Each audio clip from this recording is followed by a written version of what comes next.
Now I know birds. See the birds?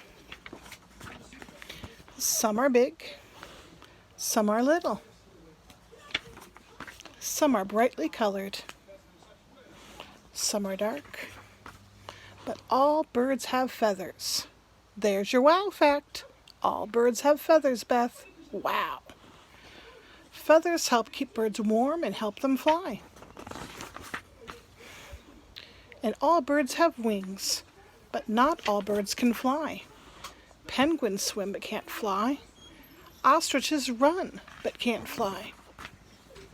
Birds eat lots of different foods. Some eat bugs, some eat berries, some eat worms, some eat fish.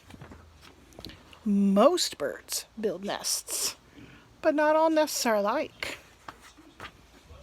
Some nests are high in trees, some are on the ground.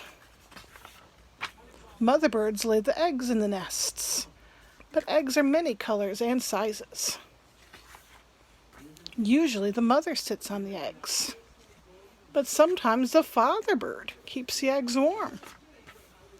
Soon the baby is ready to hatch. Crack! Here comes the baby bird. The mother and father feed the baby. Baby birds grow very fast. The young birds learn to fly away safely. Do you remember your wow fact? All birds have feathers. Wow fact.